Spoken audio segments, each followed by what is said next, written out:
So our today's topic is acceleration of a body sliding down a rough inclined plane. It means एक rough inclined plane होगा हमारे पास, एक rough inclined plane होगा, inclined plane है, अरे एक angle में है, ये एक एंगल में है, ठीक है, हाँ सर एक एंगल में है, चलो मान लेता हूं कि ये अल्फा एंगल में, मान लेता हूं ये अल्फा एंगल में, ठीक है, ये एक एंगल अल्फा में, अल्फा एंगल कुछ भी हो सकता है, 30 degree 40 degree anything it can, ठीक है, अल्फा एंगल में इंक्लाइंड है, इसके ऊपर एक ऑब्जेक्ट रखा हुआ है, एक ब्लॉक रखा हुआ है, समझ लो ये रखा हुआ है सर ब्लॉक, ये रखा हुआ है ब्लॉक, इस ब्लॉक का खुद का वेट, वही पुरानी बात हो रही है, कोई नई बात नहीं है, W है, इस ब्लॉक का खुद का वेट W है, नॉर्मल फोर्स N लग रहा है, ये रहा सर नॉर्मल फोर्स, ठीक, और कोई बात, और कोई बात, और कुछ भी नहीं लग रहा है, अपने वेट के कारण ये इसको नीचे आना है, अपने खुद के वेट के कारण इसको नीचे आना है। अब एक बात यहां समझने वाली बात है, हम लोग पिछली बार पढ़े थे, हम लोग ने we studied in the last time, in the last like 2 lectures before, दो lectures before हमने पढ़ा था angle of repose, you remember what is angle of repose?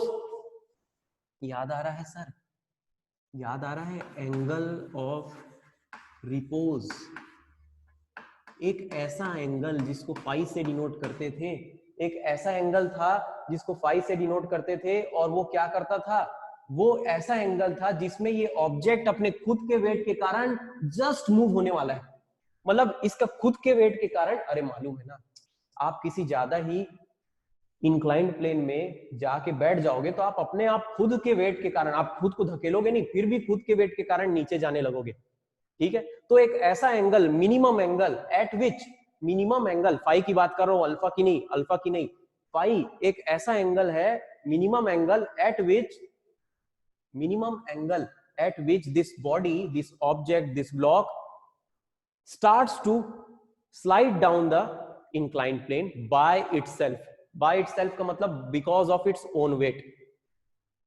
ठीक है, तो उस एंगल को हम लोग फाई बोलते थे। अभी क्यों बता रहा हूं मैं, क्योंकि ये जो अल्फा है ना, अल्फा है वो फाई से हम लोग ज्यादा रख दिए, अल्फा को हम लोग फाई से ज्यादा रख दिए, मतलब कि ये ऑब्जेक्ट जरूर नीचे जाएगा, ये ऑब्जेक्ट जरूर जरूर सर नीचे जाने का है साहब, बिल्कुल जरूर नीचे जाएगा, ये ऑब्जेक्ट जरूर नीचे जाएगा, सॉरी ए किसी एक्सेलरेशन से ये नीचे जाएगा। क्यों ऐसा किए, कुछ अटक रहा है, कुछ नेटवर्क का प्रॉब्लम आ रहा है, ओके सर बहुत अटक रहा है, देखते हैं। एंगल ऑफ रिपोज हम लोग जानते हैं, एक ऐसा एंगल फाई जिसपे वो अपने आप नीचे चले जाता, ये ऑब्जेक्ट अपने आप नीचे चले जाता मतलब जस्ट स्टार्ट करता नीचे जाने को, मगर अब हम लोग क्या किए, इस इंक्लाइंड प्लेन को उस एंगल पे रखे हैं जिस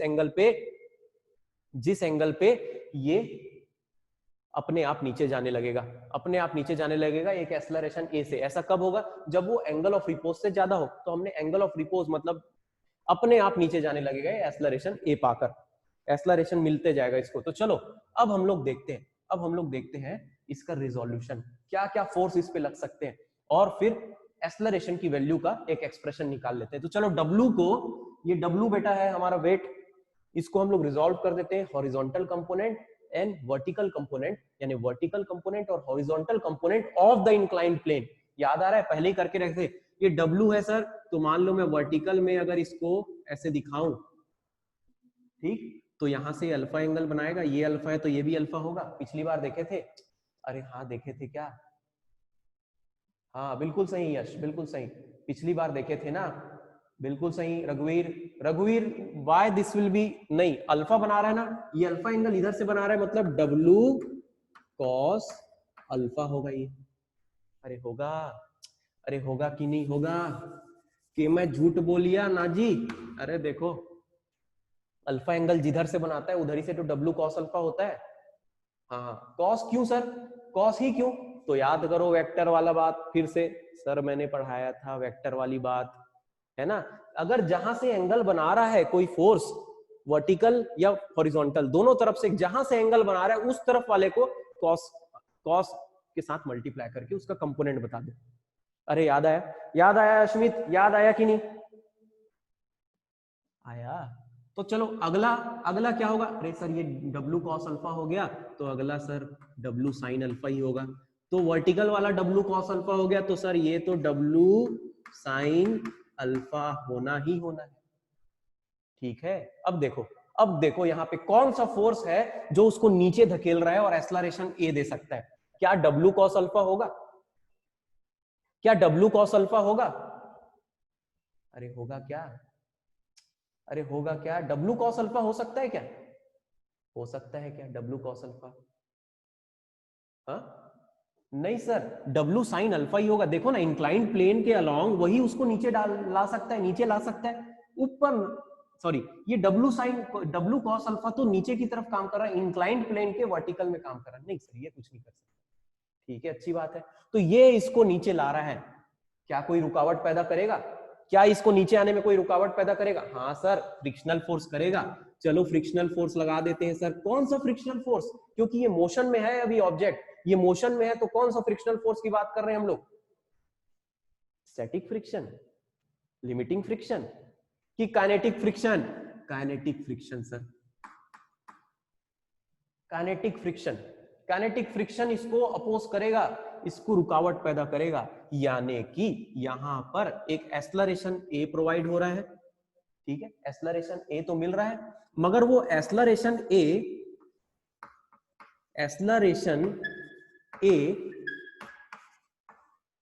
किस कंडीशन में हमको मिल पा रहा है? दो फोर्सेस लग रहे हैं। देखो ये जो एक्सेलरेशन है वो इंक्लाइंड प्लेन के हॉरिजॉन्टल में हो रहा है। फिर यार वही वाली बात याद करेंगे, एक रस्सी को ग्रीन हाउस वाले इधर खींच रहे हैं, उसी रस्सी को रेड हाउस वाले इधर खींच रहे हैं। अगर वो रस्सी ना इधर जा रही है ना उधर जा रही है, मतलब बराबर फोर्स लग रहा है। हाँ जी, बराबर फोर्स लग रहा है। अगर वो रस्सी इधर जा रही ना उधर जा रही तो बराबर फोर्स लग रहा है। मगर वो रोप अगर इधर मूव होने लग जाए, ग्रीन हाउस की तरफ मूव होने लग जाए, है ना, हाँ जाएगी तो ग्रीन की तरफ ही, है ना, ग्रीन ही जीतता था। ऐसा नहीं भाई, रेड भी जीती थी क्या? सर गर्ल्स लोग जीते थे रेड में। चलो जो भी बात है, चलो जो भी बात है, हाउस की बात नहीं करते। तुम लोग अगले साल पता नहीं कौन से हाउस में रहोगे, कौन से टीम में रहोगे, क्या पता, है ना? क्या बेंगलोर में रहोगे कि हैदराबाद में? I don't know. बेंगलोर बाहर हो गई? अरे बेंगलोर बाहर हो गई क्या आईपीएल से? हाँ सर, बाहर हो गई सर। नहीं हुई है? हो गई, हो गई। ठीक है, चलो, दुख हुआ। चलो, एक्सेलरेशन ए मिल रहा है, यानी एक ऑब्जेक्ट नीचे जा रहा है। ये ऑब्जेक्ट नीचे जा रहा है, तो बताओ W sin अल्फा बड़ा होगा कि फ्रिक्शनल फोर्स F के बड़ा होगा? W sin अल्फा बड़ा होगा कि फ्रिक्शनल फोर्स F के बड़ा होगा? Sir W sin alpha. अरे तभी तो नीचे जा रहा है भाई, ये ऑब्जेक्ट तभी तो नीचे जा रहा है, तभी तो उसमें एक्सेलरेशन नीचे की तरफ है, क्योंकि ये W sin अल्फा जो फोर्स है सर, ये फोर्स है। हाँ, W वेट एक फोर्स होता है, उसका कंपोनेंट भी फोर्स होगा, और फ्रिक्शनल फोर्स भी फोर्स है। एक फोर्स ऊपर जा रहा है, खींच रहा है, एक फोर्स नीचे खींच रहा है, मगर ये ऑब्जेक्ट नीचे जा रहा है। मतलब इसका मतलब मैं इसी को लिख सकता हूं कि W sin alpha minus F K is equal to, देखना, ध्यान देना भाई, क्या बात बोल रहा हूं मैं, क्या बात बोल रहा हूं, यही काम की चीज है यहीं पे। W sin alpha minus F K is equal to, बहुत बढ़िया पीयूष, बहुत बढ़िया, इज इक्वल टू, इसका कुछ फोर्स बच रहा है जो उसको एक्सेलरेशन दे रहा है, कुछ फोर्स बच रहा है जो इसको एक्सेलरेशन दे रहा है, वही फोर्स m इंटू ए के फॉर्म में रहेगा यहाँ पे। अरे एक फोर्स नीचे की तरफ है, एक फोर्स ऊपर की तरफ है। अब इसके बाद भी, दो फोर्स लगने के बाद भी अनबैलेंस्ड फोर्स है जो उसको नीचे की तरफ मोशन प्रोवाइड कर रहा है। वो अनबैलेंस्ड फोर्स कितना होगा? Mass into acceleration, m into A. बोलो चमका क्या? यही चमकना है, बस यही कॉन्सेप्ट चमकना है। इसको पहले भी चमका लिए हम लोग बिल्कुल अच्छे से, पहले भी किए थे ऐसे वाले, है ना। सो चमका क्या, बताओ, बोलो इक्वेशन 1 समझ में आया क्या? इक्वेशन 1 समझ में आया क्या? ये वाली बात कुछ नई बात नहीं है सर, ये वाली बात कोई नई बात नहीं है, ये वाला देख चुके थे भाई। अरे एक फोर्स इधर काम कर रहा है, एक फोर्स उधर काम कर रहा है, और इसमें भी एक्सेलरेशन मिल जाए, इसीलिए तो एक्सेलरेशन, इसीलिए तो एफ काइनेटिक की बात कर रहे हैं। आया समझ में? अरे आया समझ में? लगी हवा, ठंडी लगी, मजा आ गया सर। ठीक है, अब ये बात हो गई, इक्वेशन 1 दे दिए। चमका सर, चमका सर। अब देखो, अब अगली बात देखो, और कौन से फोर्स है सर? वर्टिकल वाली बात कर लें क्या? वर्टिकल वाली बात कर लें क्या? सर हमारा वर्टिकल तो ऐसा होता है, आपका वर्टिकल कैसे? अरे वर्टिकल, इंक्लाइंड प्लेन के वर्टिकल की बात करो, इंक्लाइंड प्लेन, ये इंक्लाइंड, इसके वर्टिकल में सर W cos अल्फा नीचे की तरफ और n ऊपर की तरफ। बहुत बढ़िया सर। तो ये तो हो गई कहाँ की बात, ये हो गई बात हॉरिजॉन्टल की, हॉरिजॉन्टल वाली बात हो गई। ठीक है, चलो वर्टिकल वाली बात भी कर लेते हैं। वर्टिकल, सर वर्टिकल में क्या खेल होना है? सर वर्टिकल में ये बात होगी कि देखो वर्टिकल में कोई एक्सलरेशन नहीं है, वर्टिकल में कोई एक्सलरेशन नहीं है, एक्सलरेशन सिर्फ इधर ही हो रहा है। इंक्लाइंड प्लेन के वर्टिकल में कोई मोशन है क्या, ऊपर या नीचे ऐसा कुछ हो रहा है क्या? नहीं सर। इसका मतलब दोनों फोर्स एक दूसरे को कैंसिल कर दे रहे हैं। W cos alpha is minus n is equal to 0। W cos alpha और n एक दूसरे को कैंसिल कर दे रहे हैं। बोलो ये भी चमका क्या? इसको चमकाना उतना कठिन नहीं था, है ना, ये भी आसान सी बात थी, है आसान सी बात है। अरे समझ में आया क्या ये? बोलो कोई गलत बात बोले? कहाँ गलत? अरे W cos अल्फा नीचे की तरफ और n ऊपर की तरफ, दोनों एक दूसरे के अपोजिट, कोई मोशन नहीं, मतलब एक दूसरे के बराबर।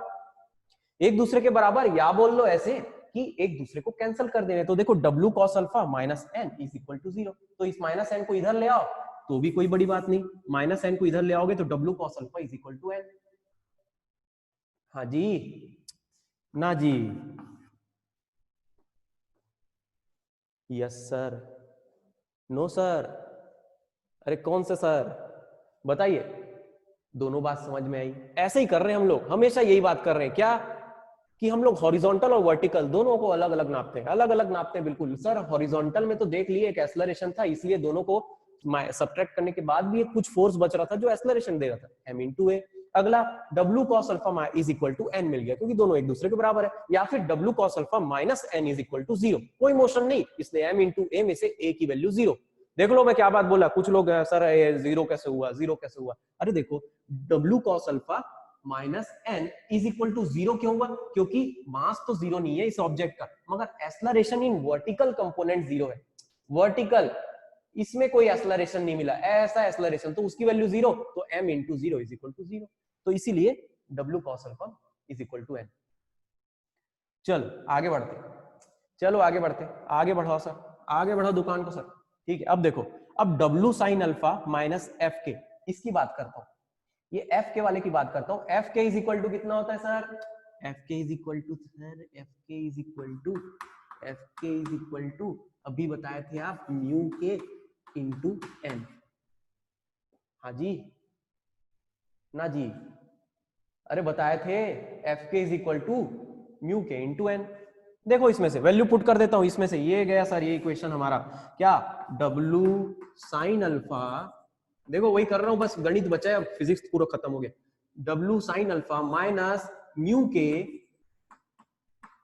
Into N is equal to m into A. हाँ जी? अरे frictional force is equal to coefficient of friction into normal force. Sir normal force का भी तो वैल्यू आप निकाल के बैठ गए हो, n is equal to W cos alpha, क्यों ना ऐसे ही वैल्यू पुट कर दो, कुछ ना तो मिलेगा मुझे, कुछ तो कुछ मिलेगा। क्या हो रहा है, नहीं समझ आ रहा कि नेटवर्क के बाहर हो गए? आ रहा है? हाँ, W sin अल्फा वैसे लिख देता हूं, W sin alpha minus mu K, n की वैल्यू लिख देता हूं W cos alpha is equal to m into A, m into A. हाँ जी? गलत कर रहे हैं? कुछ गलत हुआ क्या? सही चल रहे हैं? चल रहे हो साथ में?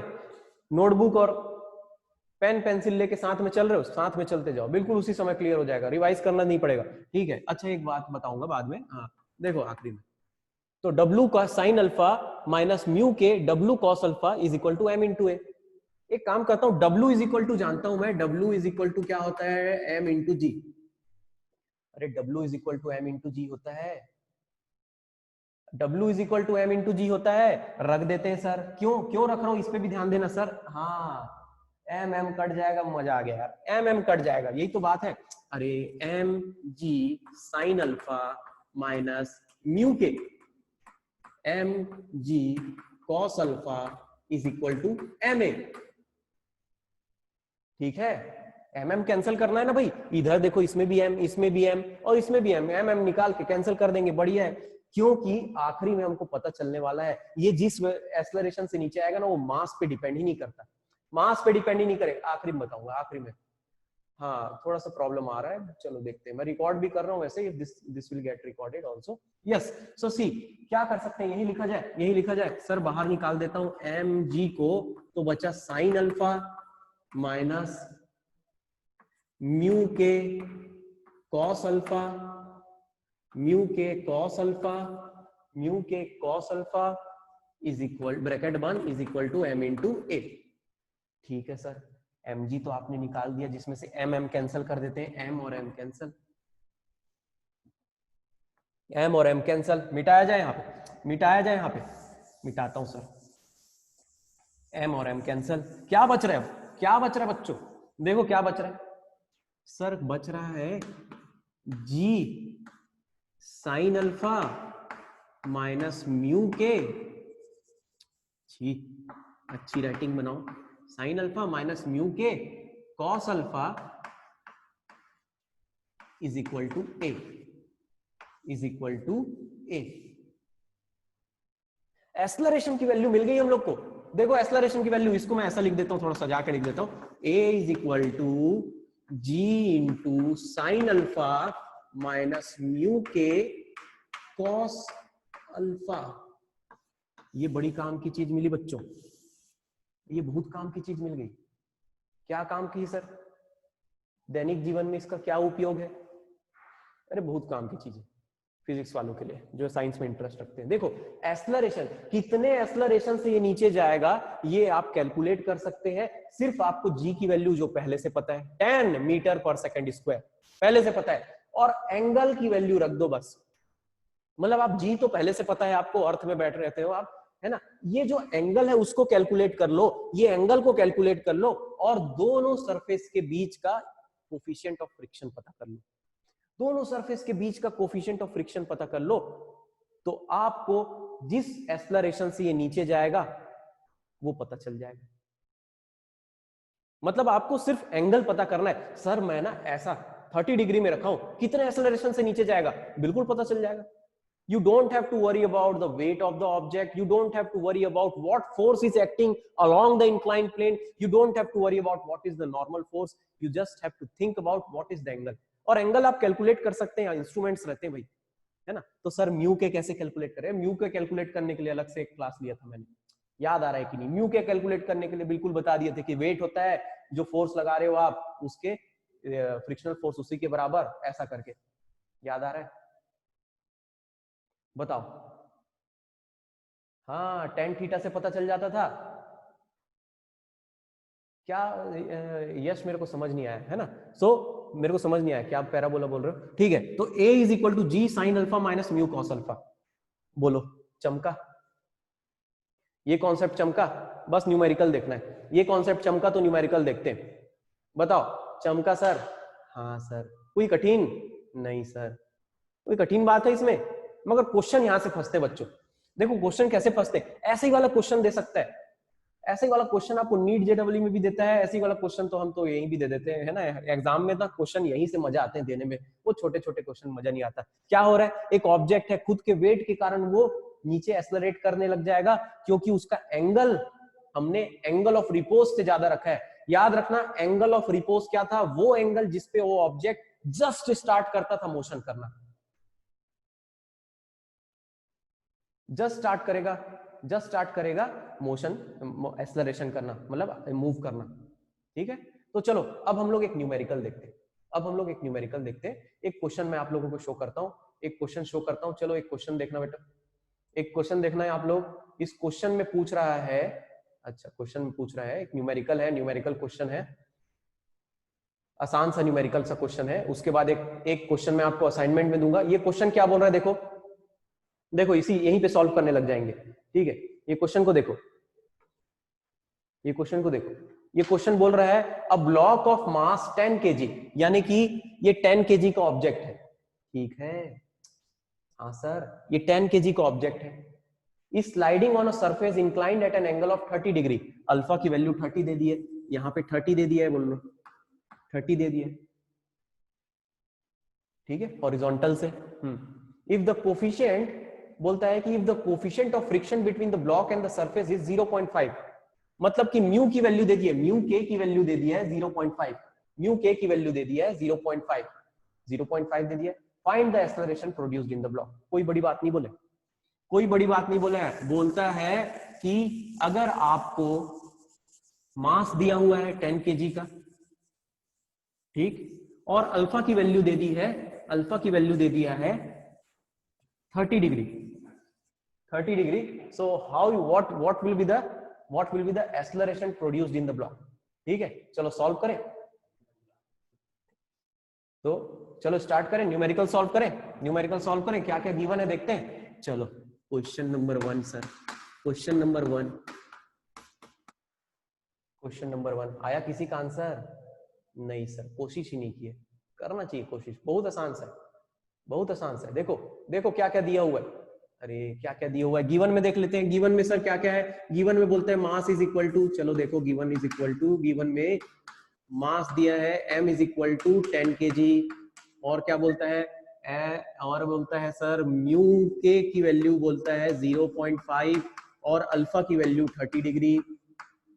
सर ये सब बताया है, ठीक है, ये सब बताया है, ये सब बताया है। देखो टू फाइंड में क्या बोलता है सर, पता कर लो आप बस, जस्ट फाइंड एक्सेलरेशन जो जिससे ये नीचे आएगा, जितने एक्सेलरेशन से नीचे आएगा उसको पता करो बोलता है।